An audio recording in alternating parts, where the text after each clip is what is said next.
Let's talk about the Human Resources module. First off, let's add an organization. Go to the HR menu.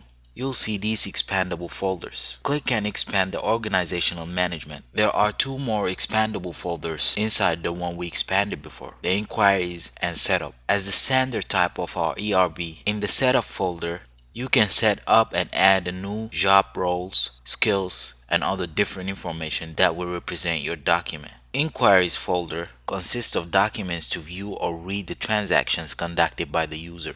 Scroll to the top and double click on organizations. A new window will appear at the right of the screen with tabs at the top which are different views of the data. Now in the tree tab we can see all the organizational data we added alongside with different information. Now double click on the zoom icon. Here's where you type down your code, choose your organizational type, and type down the description of this organization. You can choose the parent of this organization or just leave it if it doesn't have one. Now you can see there are two read-only fields. One is to read the total vacancies and the other is to read the total occupancy. To add these vacancies and occupancies, go to the Positions tab.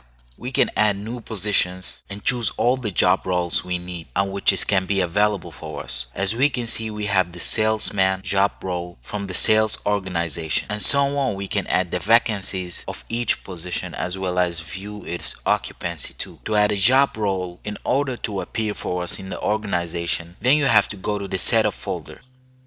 Then right click on job roles and click on add record. Now you can add a new job role in the description and save it from the save button. What job role means is that it's a group of job descriptions along with the skills and other different information for the same position. Now you can add or view organization document by double clicking on organization documents.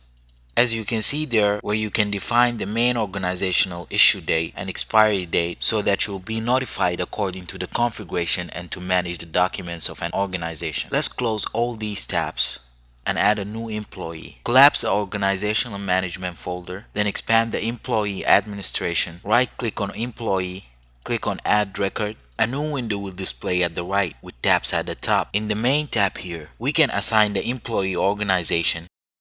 And once we add a position, it will affect the occupancy of this position directly. Then type down the important information like name, gender, and so on. As well as you can add an image by right clicking on the image holder, then click on load image to easily browse and choose the employee image. Here we define the contact information. In general, you should add a salary payment method. Here we define the contract financial details like the basic salary, or as we can notice there are nested tabs such as allowances, deductions, and so on. Here we can view the monthly transactions for this employee as well as custodies and more information. When you are done, go to the save button to save this employee. You'll notice a code is generated and the status is now created. Now you can approve this employee from the post and approve button. You can type your note here, then click OK. This employee is now approved. Now if we scroll down in the employee administration, double click on employee document modifications, you'll find it's the same as the organizational document concept, but instead of organization it's for an employee. Pretty the same concept.